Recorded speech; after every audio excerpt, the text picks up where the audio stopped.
ایسی طرح وہ بھی بازار تھا، دعوت دے رہے، پیچھے سے ابو لہب کھڑا سن رہا تھا، آپ دعوت دیتے رہے، دعوت دے کر فارغ ہوئے تو پیچھے سے کہتا ہے یہ میرا بھتیجا ہے، میں تم کو اس سے زیادہ جانتا ہوں، نعوذ باللہ، یہ پاگل ہو گیا۔ تو دعوت کو، اس کے اثر کو ختم کرنا چاہتا تھا۔ پھر آپ آگے بڑھے، پھر یہی بات پیش آئی، پھر تیسری جگہ گئے، پھر آپ نے دعوت دی، پھر اس نے یہی کہا، لیکن تیسری جگہ گئے تو ایک بڑے میاں نے بہت نامناسب باتیں کہی، بہت نامناسب باتیں آپ کو کہی، آپ سنتے رہے چپ چاپ، جب دیکھیں آپ دعوت کیا ہے، تو وہ اب بڑھا آگے ابو لہب، جو تم نے کہا ہے جب تک تمہارا پورا بازار اس کو یہ نہیں کہے گا یہ نہیں باز آئے گا۔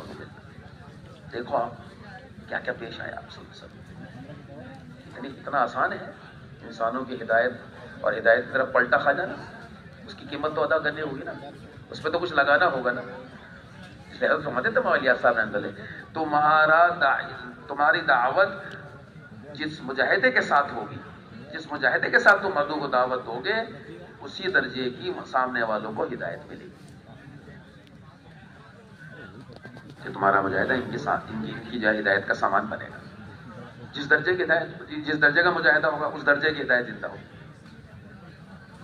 کہ ملک کو ملک پلٹا کھائیں گے، علاقے کے علاقے پلٹا کھائیں گے، اور یہ ہم چاہتے ہیں کہ لوگ گمراہی سے نکل کر ہدایت پر آ جائیں، اندھیرے سے نکل کر روشنی میں آ جائیں، یہ چاہتے ہیں، ہمیں اور کچھ نہیں چاہیے، کسی سے کچھ نہیں چاہیے۔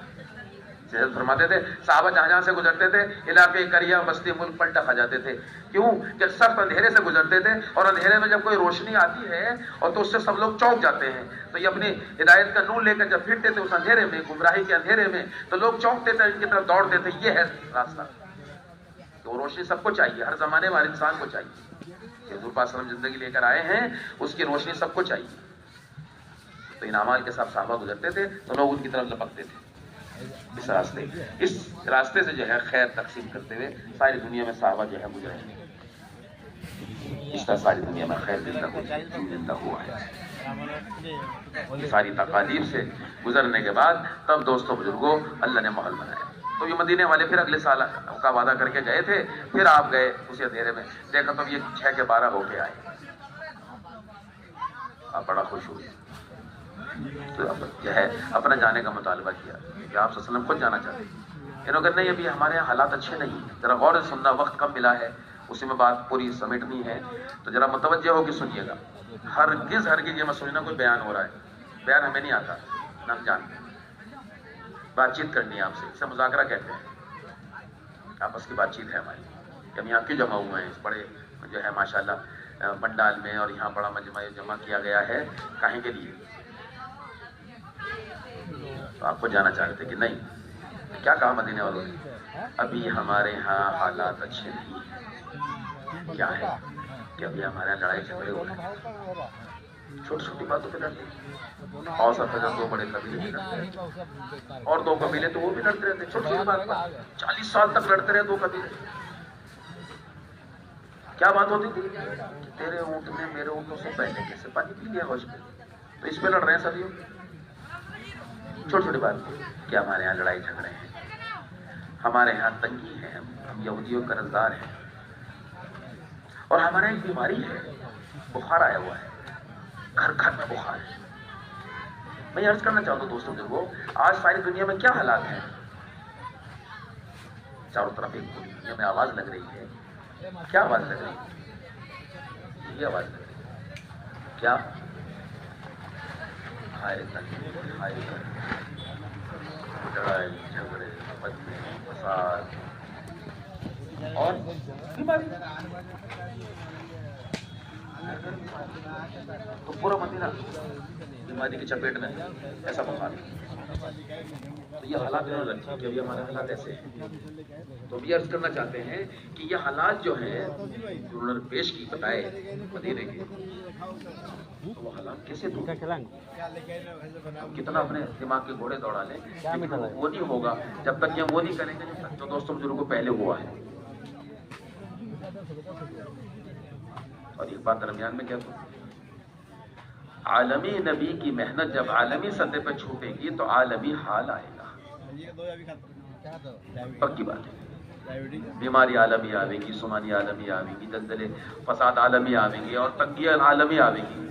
ہاں اقتصادیں ٹوٹ گئی, اقتصادیں ٹوٹ عالمی عالمی حال ہے. کیونکہ عالمی نبی کی محنت جب عالمی سطح پہ چھوٹے گی تو عالمی حال آئے گا. جب عالمی نبی کی محنت عالمی سطح پہ ہوگی تو عالمی حال دور ہوگا. اس کے علاوہ کوئی راستہ نہیں. عالمی نبی کی محنت کو پورا عالم میں زندہ ہوا, پورا عالم کے حالات ہوا ہے, وہ ہوا ہے, ختم نہیں ہو گیا. وہ قیامت تک کے لیے ہے کہ جو ہوا ہے جب وہ قیامت تک ہوگا تو وہ وہی ہوگا جو صحابہ کی محنت پر ہوا ہے. اور جب وہ محنت چھوٹے گی تو وہ ہوگا جو پہلے ہوا ہے. کہ حالات اتنے بدتر تھے اور اتنے جو ہے خراب تھے کہ دوستوں بزرگوں وہ حضور صلی اللہ علیہ وسلم کو لے جانا نہیں چاہ رہے کہ ابھی آپ کسی کو بھیج دو, ہمارے حالات اچھے نہیں ہیں. حالات اچھے نہ ہونے کی وجہ سے حضور کو لے جا رہے ہیں, کسی کو بھیج دیں آپ. تو پھر مصعب بن عمیر رضی اللہ عنہ کو مکری بنا کے بھیجا, یہ جا رہے ہیں, یہ آپ کے نائب ہیں, جا رہے ہیں. ہاں آپ صلی اللہ علیہ وسلم نہیں گئے, لیکن آپ کی والی محنت لے کے جا رہے ہیں, آپ کی والی محنت کے اعمال لے کے جا رہے ہیں. یہ سمجھنا ہے کہ ہماری جماعتیں جو جاتی ہیں اس یقین کے ساتھ جائیں, اس یقین کے ساتھ مصعب بن عمیر رضی اللہ عنہ جا رہے ہیں. مدینے پہنچے, کوئی مطالبہ نہیں. تو مجھے لائے ہو, مجھے کچھ کیا ٹھکانہ دو کہ نہیں, کوئی مطالبہ نہیں. کیوں کہ میرے پاس وہ ہے کہ جو سارے حالات کو درست کرے گا. اس کو حضرت نے مولانا صاحب رحمۃ اللہ نے فرمایا اللہ نے مجھے کرنے اول کا ہیرا دے دیا. ہیرا فرمایا اس کو, کرنے اول کا ہیرا. ہاں ساری خیر کا دروازہ ہے, ساری خیروں کا دروازہ, اس لیے ہیرا فرمایا اس کو. ہیرے اس کا مجھے اللہ نے کرنے اول کا ہیرا دیا. جس کے پاس کوئی ہیرا ہو وہ قیمتی, تو اسے کسی کی چیز کی کیا ضرورت ہے, کسی بھی چیز تو اس کا تو خود ہی ہیرا ہے. یہ محنت اس طرح ہے. پیچھے جو حالات آئے بیماری کے تو حضرت سے بار بار لوگ پوچھتے تھے محنت شروع کریں, کیا ہوگا, حالات کے لیے کیا فرماتے ہیں. تو حضرت یہ بار بار یہ کہتے ہیں جتنی جلدی آسمانوں سے اللہ کی مدد کو اتروانا چاہتے ہو اتنی جلدی اعمال دعوت شروع کر دو احتیاط کے ساتھ. بس اتنی جلدی حالات درست ہو جائیں گے. اتنی دیر لگ رہی حالات صحیح ہونے میں جتنی دیر تم اعمال دعوت شروع نہیں کر دیتے. یہ یقین کا ہی کا, یہ یقین نبی کا ہوتا ہے. ان اعمال میں اللہ نے یہ تاثیر رکھی. پھر انہوں نے جا کر کے اور دیکھنا تھا, اور کوئی دیر نہیں کری, بنا دیر کرے کوئی ٹھکانہ تھا نہیں, درخت کے نیچے اعمال شروع کر دیے.